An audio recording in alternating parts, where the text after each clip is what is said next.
This story may shock some of you or change your perspective on certain things. So I wanted to mention this before we start, because this is a true story with serious consequences. What I'm about to tell you will get worse with every minute. The year is 1990, April 25th.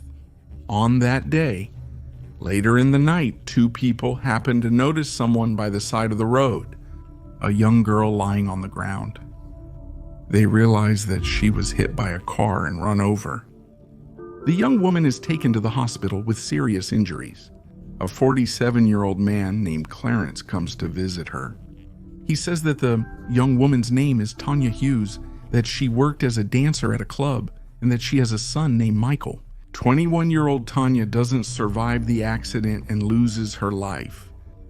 When her dancer friends from the club try to reach her family through the directory to inform them of her death, the woman who answers the phone says that Tonya Hughes died when she was just a baby.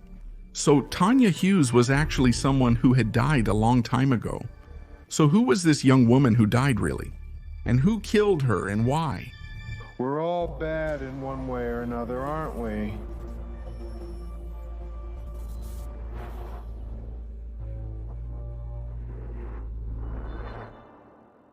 The year was 1989. Tonya had just graduated from college at that time. But for some reason, she had started working at a strip club. She had formed very strong bonds with her friends at the club. Tonya also had a son named Michael, but she hadn't introduced her friends to her husband yet. Soon after, they met him as well. With Clarence. Yes, 20-year-old Tonya was married to Clarence, the 47-year-old man who came to the hospital. Michael was their child. Michael was the most precious thing in the world to Tonya. In a way, he was her reason for living. Her husband, on the other hand, was completely indifferent. When her friends at the club invited her somewhere, she could never go without her husband. One day, one of her friends at the club saw the bruises and marks on her body in the locker room. It was obvious she was being abused by her husband, but Tonya told them it was because she had fallen. As time went by, her friends started to learn more about what she was going through.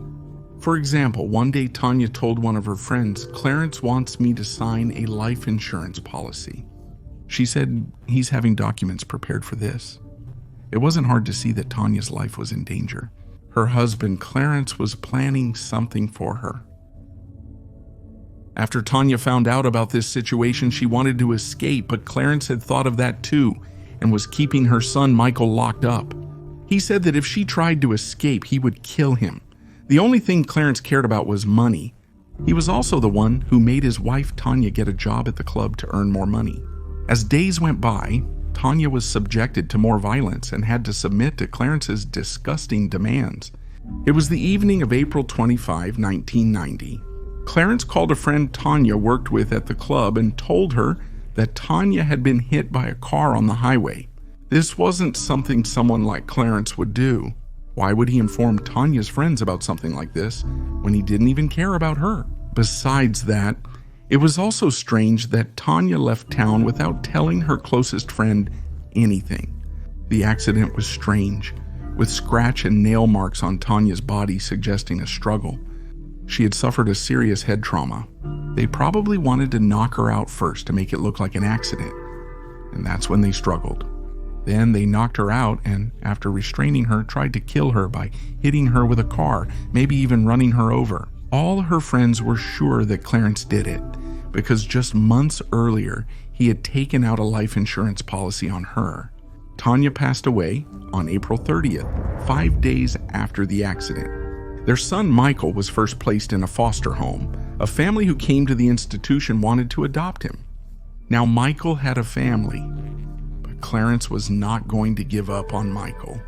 Clarence, who never cared about Michael, was going to do everything he could to get him back, or at least see him on certain days. My son is punished for wanting to see his dad.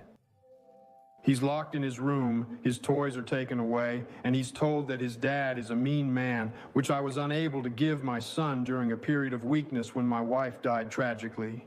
The court ruled that his father could see him, Michael, on the other hand, didn't like him at all and kept muttering that he was a bad man, a bad man. After a while, it was decided that a DNA test would be conducted to determine whether Michael was Clarence's child. In the end, unexpectedly, the DNA test was negative, so Michael was not Clarence's son. Clarence would no longer be able to see him, at least for a while. By 1994, Clarence went to the school where Michael was. He kidnapped him and the school principal at gunpoint.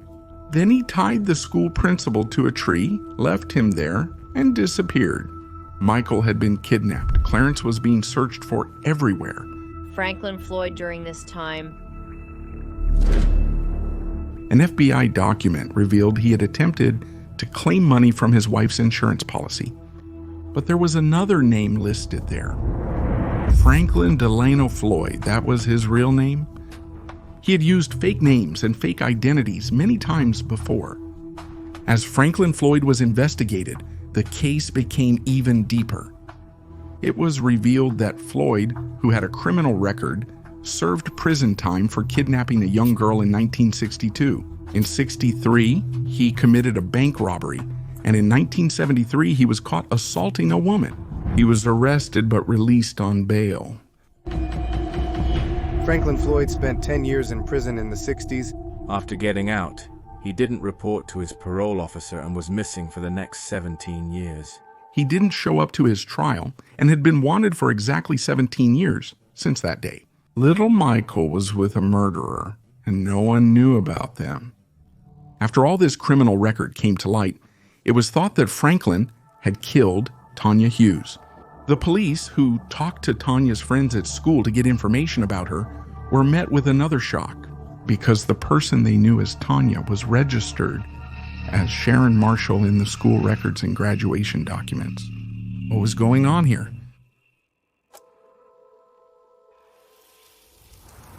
According to her classmates, Sharon Marshall was someone who was liked by them. She was warm and friendly. She graduated from school with good grades and even won a scholarship.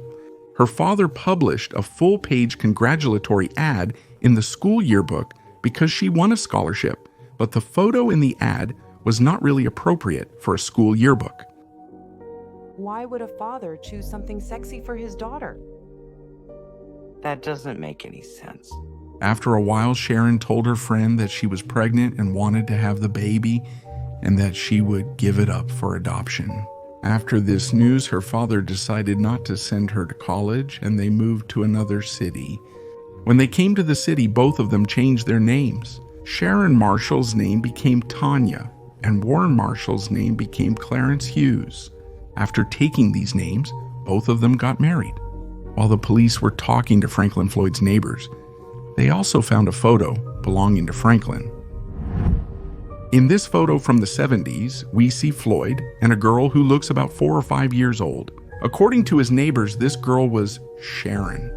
So, did this man marry his own biological daughter? According to behavioral science experts, the look in the young girl's eyes in the photo shows that the abuse had already started back then. Experts who continued to investigate Floyd's past learned that he was imprisoned between 1963 and 1972. Sharon, on the other hand, was born in 1969, so Sharon couldn't be his biological daughter. He had probably kidnapped her. Just as you might have guessed, Sharon wasn't her real name either. So who was this young woman? At the end of 1994, Franklin Floyd was caught while trying to board a bus from Atlanta to Kentucky. This was a single ticket, and Michael wasn't with him.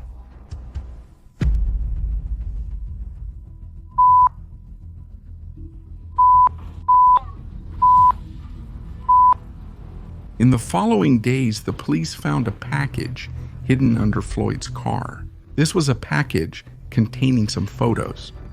In the photos, there was someone else with Sharon. The girl next to Sharon had been badly beaten. A year later, in 1995, the police found a decomposed human body buried under the ground by the side of the highway. The body belonged to Cheryl Comesso. This woman was one of the people who worked at the club where Sharon, her so-called daughter, used to work. She was the girl in the photo taken by Franklin. Eventually, Floyd was arrested and sentenced to death.